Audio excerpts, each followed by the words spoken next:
Hello, everyone. Welcome to another episode of Unscripted and Unchained RPG Review. I am DM Bloodworth, and as you can see by the graphics, this is a episode 8 of Your Table, Your Dice, Your Fun. So this is my week in gaming recap. I'm a couple days delayed on this. I've been very busy the last 2 days with work, and so as a retiree, that's kind of weird. But I still maintain a job on top of my retirement status. Part-time, meant to be part-time, but I had a lot to do over these last 2 days. So I actually ran a game on October 2nd. That was my AD&D first edition game. And then I played in my Castles and Crusades game on Thursday.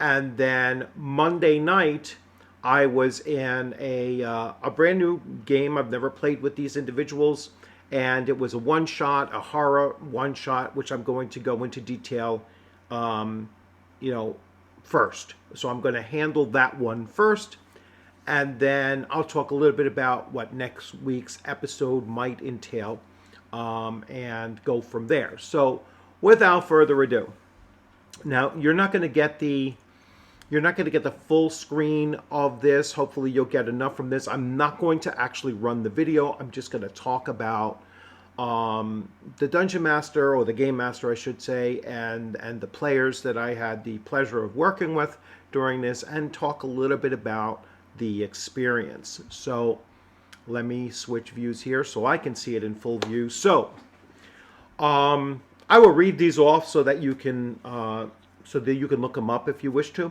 So Abraham is the Backrooms Master, and he is from at Talking About Games. So he has a YouTube channel, at Talking About Games, and so you can go there and check out his other stuff. So he was the game master of this behind the walls one-shot horror session. Crispy was a player, and we were all playing ourselves, or iterations of ourselves, so could have been our younger selves or our present selves, whatever.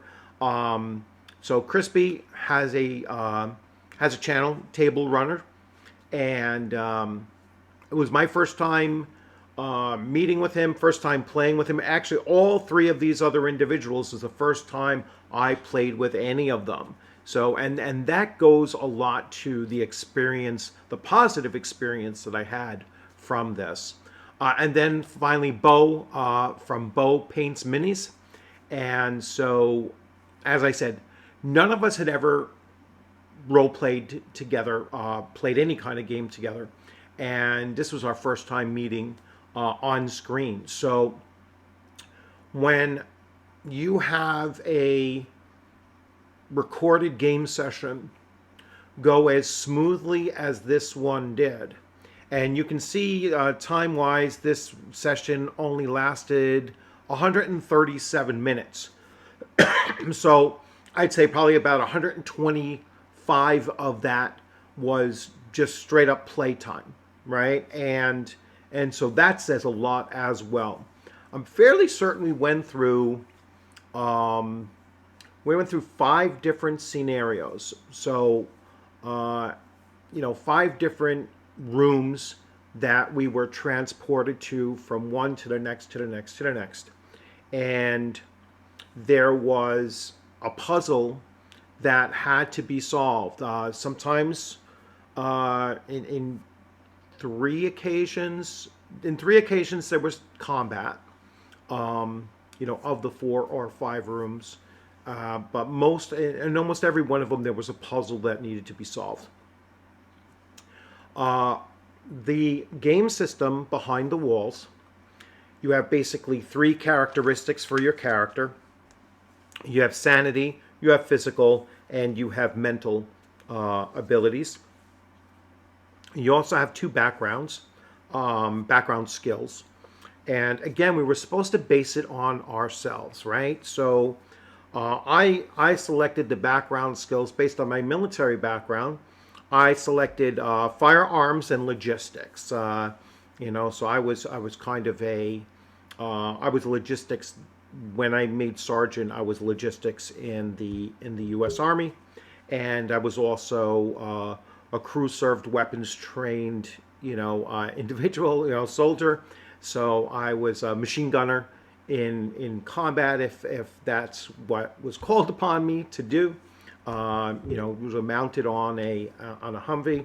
So I took my two background skills and listed them as the skills that my character would have. Now, for my sanity, my physical, and my mental, I did not take my younger self. We could apply a 2, a 3, and a 4 into any one of those three categories, right? So you'd have one is a 2, one is a 3, and one is a 4. So I went with sanity of 4 because I've always been very mentally tough and unshakable kind of thing. My physical, I took a 2, and my mental, I took a 3. Now, if I were using my younger self, 23 years old, going into, freshly into the military, I would have, or coming straight out of training, I would have flipped my physical and my mental. So I would have went with sanity 4, physical 3, and mental 2. If I had done that, I would have probably survived this this game session.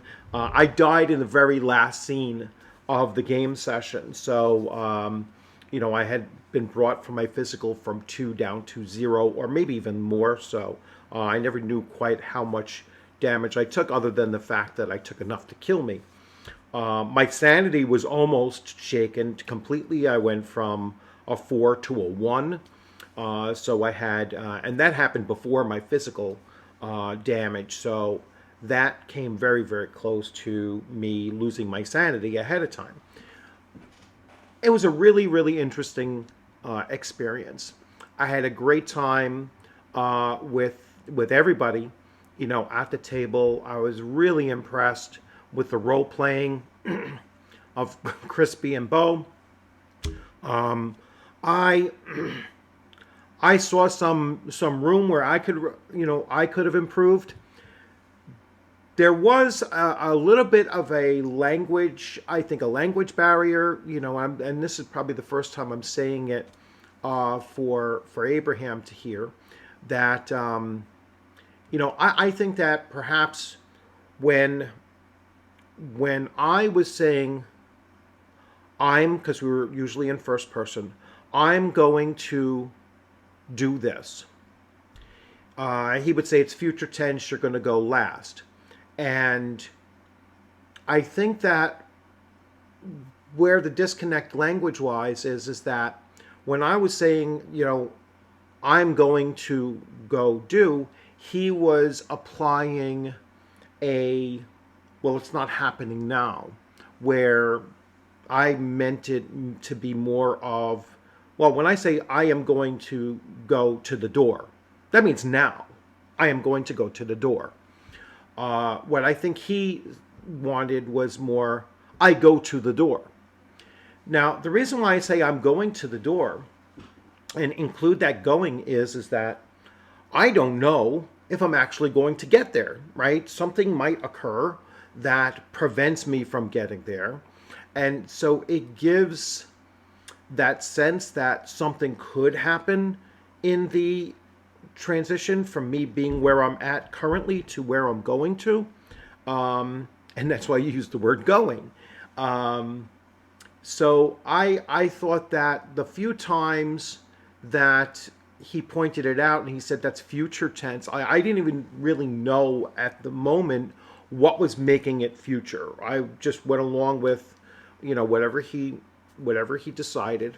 And then afterwards, I had said, what exactly made it future tense? And he said, because you were saying, I'm going, I am going to, and that's where I think the language difference comes in, because unless the time qualifier is put on it, I'm going to go there after someone does something else. That I can see would put that delay in. But anyway, I really liked the experience. I like the game system. up to a certain point. The one critique I would have is that I don't think anyone's background skills came into play at all.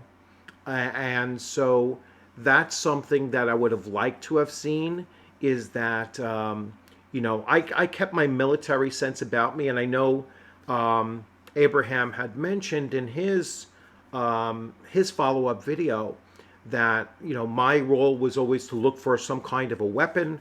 And, that's how I tried to play my character, myself, out in this scenario, was that I was going to constantly go and look for some means of protecting ourselves. Um, Both Bo and Crispy we're pretty much doing kind of the same things, like maybe not necessarily acquiring equipment and stuff. Crispy was more, trying to plan, and Bo was certainly willing to uh, jump into combat as well. He was using his grappling. Maybe he's a wrestler. Maybe that was his background skill was wrestling. So that would actually make sense. But to my knowledge, at least, none of my uh, none of my things came into play. Like we didn't find any firearms, obviously, and I guess my logistics I was kind of playing in was like I was always searching for something. So we had some opportunities to role play our characters, well enough to get through the entire scenario, or the multiple scenarios that we faced. And again, it was just a lot of fun. It was an interesting thing. I'm going to switch views here. I've never, I've never played a system with that few dice rolls. I know that was another thing that Abraham had said, was that no, the DM does all the dice rolls. We rolled nothing as players. Um, so, and that was another thing. Like, I don't know how our actions were impacted by our stats either. So and then this comes from just not knowing anything about the game mechanics. I mean, sure, I could have gone and bought the PDF of it and actually read up on the rules, but it didn't seem like it was a very rules intensive game system, right? So it was mostly just talking and role playing it out. So really great experience. I would love to play with all three gentlemen again, and would certainly jump in, on the horror genre. It would be interesting to see how Abraham would manage a system that actually has more rules to it, like a Call of Cthulhu or something. Now I know he's running a what does he call it? It's like a combination of Ravenloft and something else. So I know he's running a combination of like Ravenloft and Cthulhu kind of thing combined up. So that would be pretty cool. I got to actually sit down and watch some of those things. It's hard to watch live plays because I'd rather play, or I'd rather run a game system. So it's harder to sit through and just watch live plays and and see, because I like to know the nuts and bolts behind everything. And so, but bottom line, it was a great experience. I really enjoyed it. Would love to do it again. And so I am now going to shift over to my second game of the week, going backwards. Excuse me, let me just get a little drink. And I'm going to switch views. So my second game, this would have been Thursday, going backwards. So last Thursday night, we finally played in our, this is a bi-weekly game, Castles and Crusades. Here you're seeing KL Bloodverde is my ranger, human ranger, and he finally made it to second level. And that was primarily from a huge infusion of gemstones that we ended up taking. Now I can't show you the maps or anything on here, but I will switch to the journal, and this is our we're in here. So we were up against 12 zombies. I was hit for 10 damage, which brought me to -3. And then I was healed up 3 points and then healed up another 6 points during the combat. I was hit very, very early on in the combat, and I was like, holy crap, just one hit, bang, 10 points of damage. I was like, all right, I'm dead, And fortunately, they got to me that same round. The other players got to me that same round, and they managed to heal me and get me back up on my feet. So I was ready to go back into the fray. We started, went right back into action, and we started planning things out much better this time for engaging with these, with these zombies. And eventually I got through killing 2, wounding 3 zombies during the course of our entire combat. I had fired all 20 of my arrows that I had during this combat. So my percentage, my hit percentage during this game was absolute crap. I think when I calculated it out at one point, I was only hitting 27% of the time. Just terrible, terrible dice rolling on my part again. And that's the one challenging thing with Castles and Crusades with a first level character. You really don't have that much chance of hitting things, and these creatures might have a 15 armor class, and I'm rolling, and I might have a +1 on my roll, and so I need to roll a 15 or better just to hit them. And that's a pretty high burden or high threshold, I should say, to meet, is to hit a 15 when you only have a +1 because you're only first level.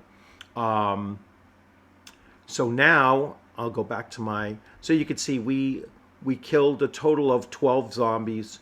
I killed 2, wounded 3. We ended up stealing. There was an ivory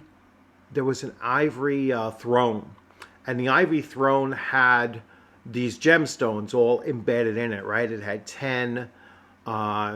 It had a total of 21 gemstones embedded into it. And so we were like, hey, wait a second, it's ivory. So instead of trying to pry out these gemstones, why don't we just grab the whole thing?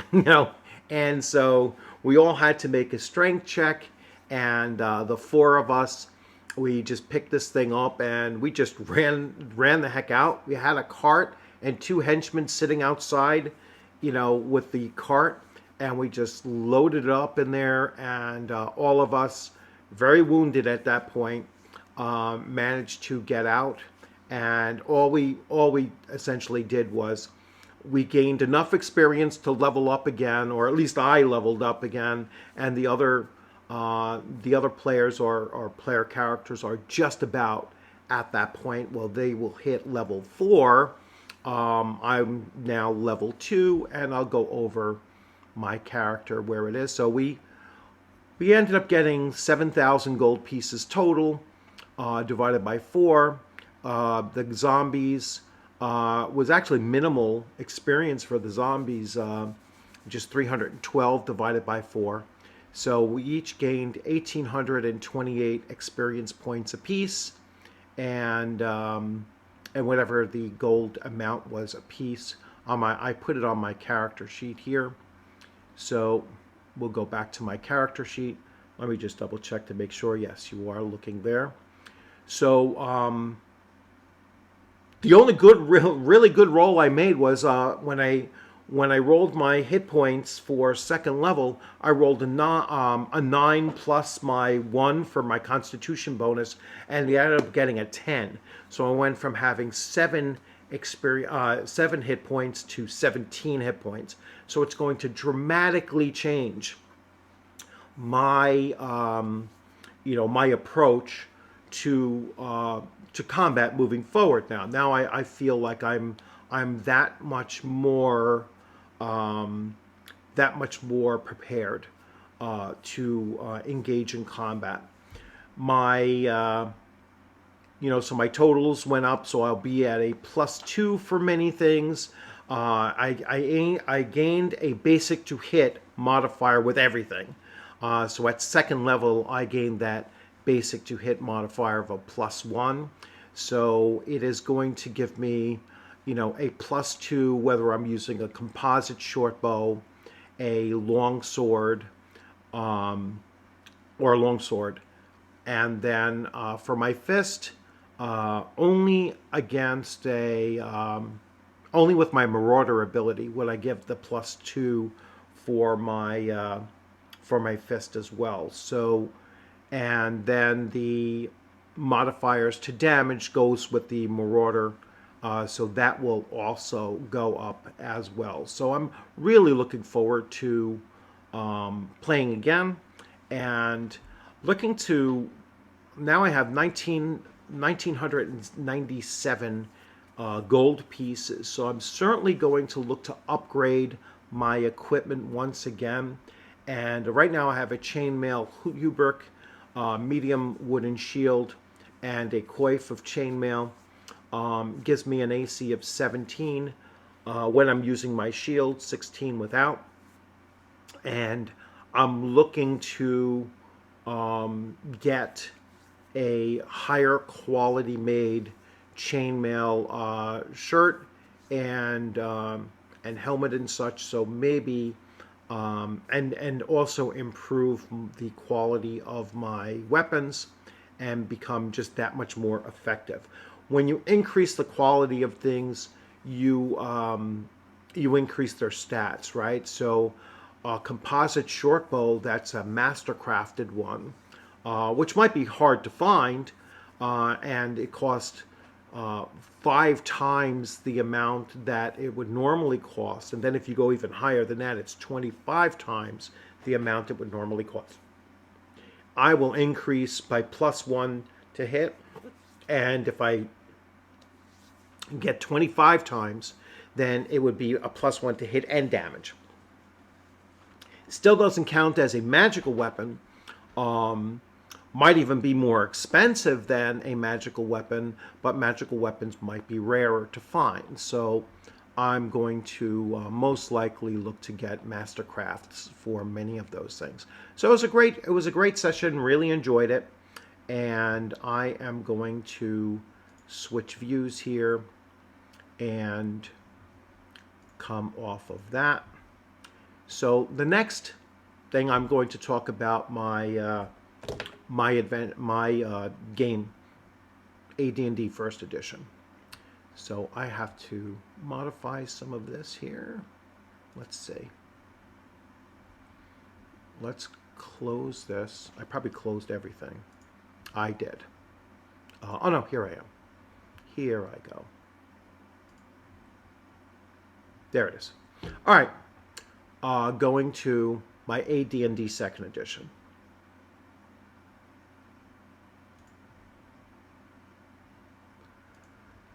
So here we have the party where we left off. This is not really that size. I just blew this up so that you can actually see the image. And this is combining sessions 103 and 104. So I'm going to have to wait until the following session to do my recap for this week, technically. So I'm going to kind of put myself off a little bit as far as timing is concerned. what what my players managed to do was, and let me just get those that participated earlier on. Mirador wasn't there, so this was the characters um, for the session that we had last time. This is session 103. So Crandon was nowheres near this, and we had Mirador was recovering from a near-death experience. Actually, he was killed and then he had a raised dead put on him, so he was incapacitated and back in the cart, um, being protected by Angus. Angus, missed the last two sessions. It's a very weird. Um, it's a very bad time zone difference between us. There, he is 6 hours ahead of us, and so it's like 3 o'clock in the morning, or 2 o'clock in the morning when we start looking to play, and it's just not a great time zone difference. So he's been having a harder time making the session. So we just had his character hanging back, and and watching over Mirador as he's recovering. So these 6 characters, they start going through the dungeon, and they had come across a sarcophagus, and surrounding it were 4 indentures in the floor. So they continue searching around to see what goes into those indentures, and they come across, and not in this particular order, but they come across I believe the first one was a stone golem, and so they see that, sitting before the stone golem that is just sitting on a chair.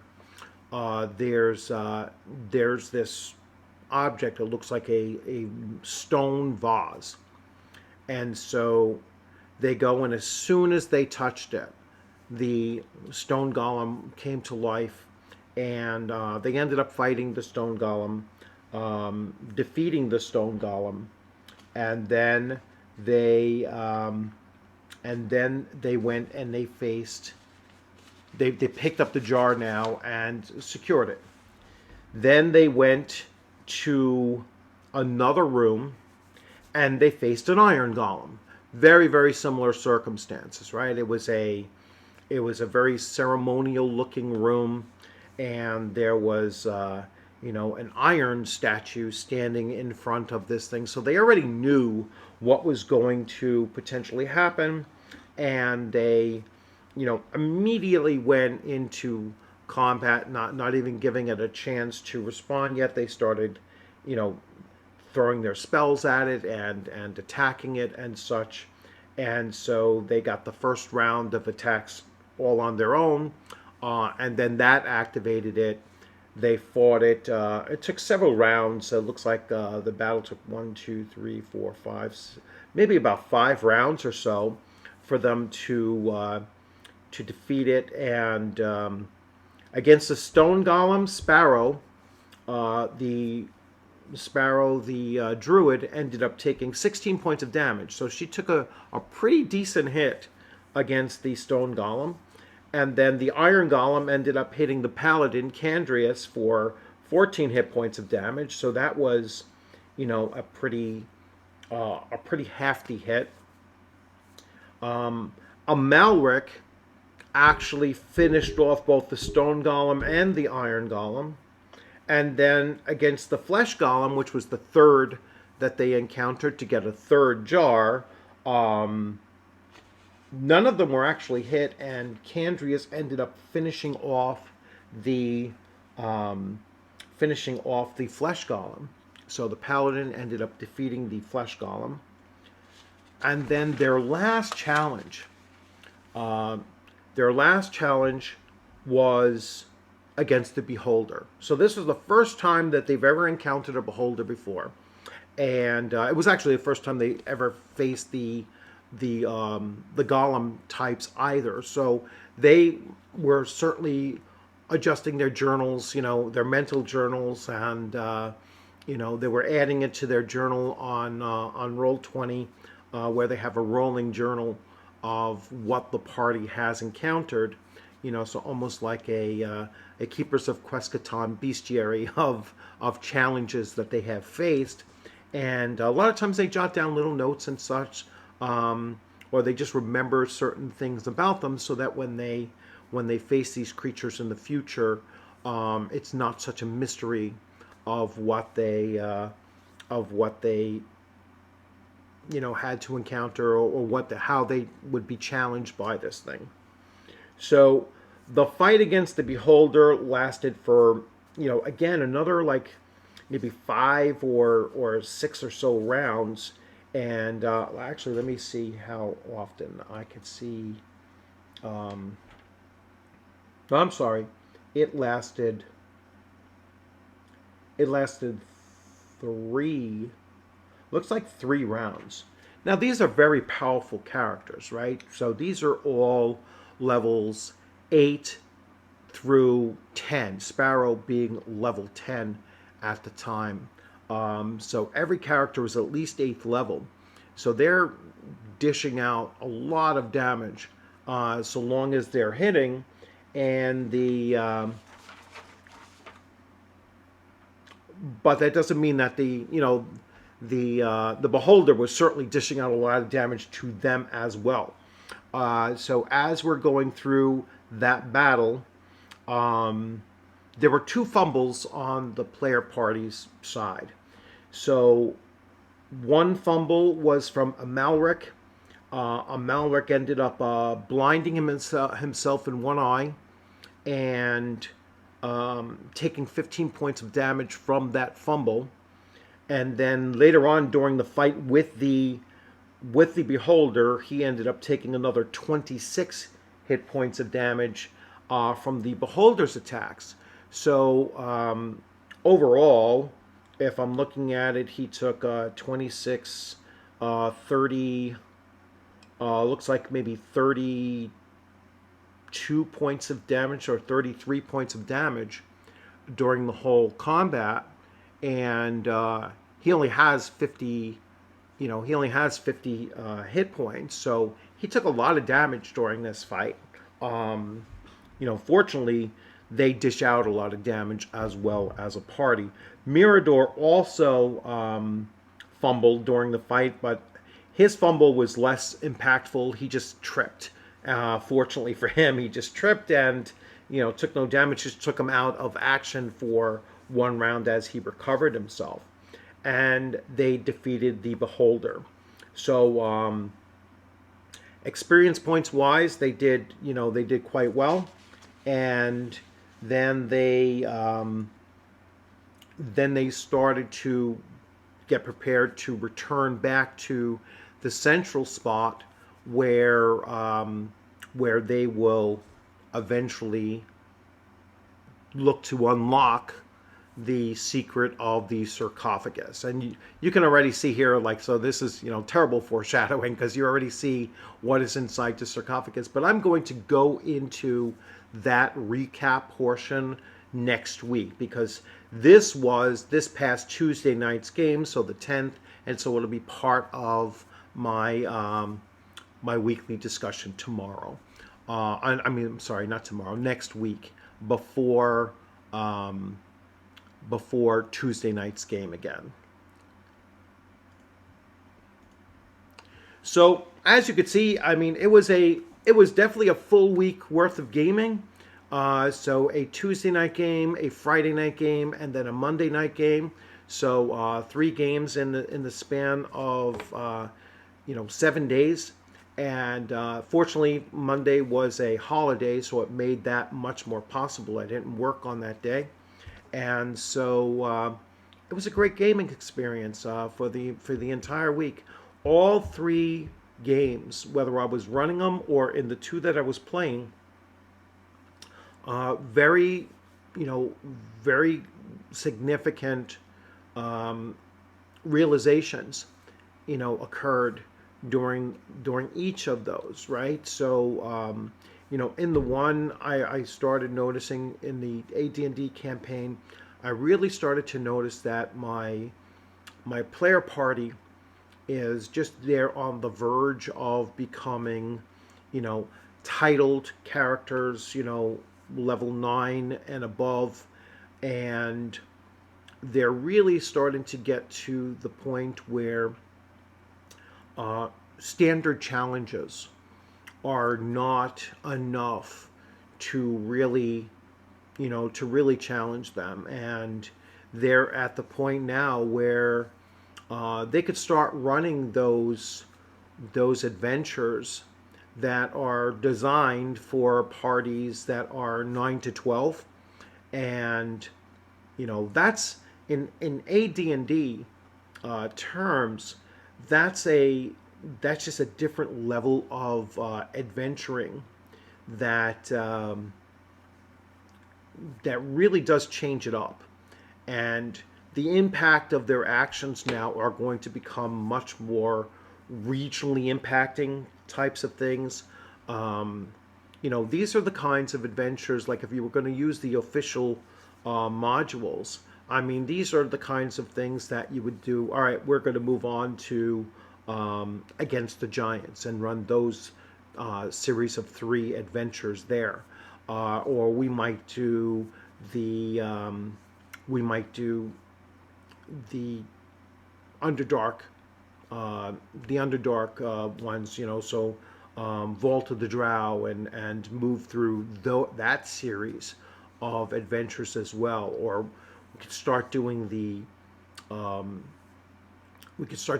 the series that leads you up to the Tomb of Horrors if you wanted to do something as crazy as that. I would certainly modify that, completely, and actually put a story to it, rather than the way that it's kind of set up. But I have no intentions of doing that, so I'm not going to recreate that. But there is definitely a shift in the way that you run a game when your player party is extremely experienced. They've been playing together for over 2 years now, and their characters are levels 8, 9, 10. Gosh, the druid is about to hit 11, or she has enough experience to go to 11 at this point. And everybody is going to be roughly 9 by the time they finish this minimally. So yeah, you do have to change the way that you challenge your players when you're hitting those levels up there, especially in AD&D First Edition. They become world changers, and so that's the next step for us as a group, is that we're going to start going into the world changing kind of mentality for them, because unless they decide to go their own separate ways and everything like that, if they remain as a group, they're going to start to get called upon by the local, magistrates, or the king, or whatever, in whatever country they happen to be in, to actually do these great and challenging things. So really looking forward to that transition to a different level of play that the players are ready to do. Or they might turn to me and say, hey, you know what, it's time to have these characters retire adventuring and go into running guilds or temples or whatnot, and we could certainly do that kind of thing as well. So really looking forward to, as this campaign goes into session 105, which will be this next Tuesday. And in the recap, I will be covering 102, when you get to see and hear about their encounter with the Lish, all right, or Leash, or however you want to pronounce it. And that is that's going to be a good story to tell. So really looking forward to it. So thanks for joining. I hope you liked this video. And I know it's running a little bit longer than I usually do for these things, but I did have 3 games I really wanted to talk about here. So you have a great day, and I look forward to seeing you on a gaming screen or at a gaming table sometime soon. Take care.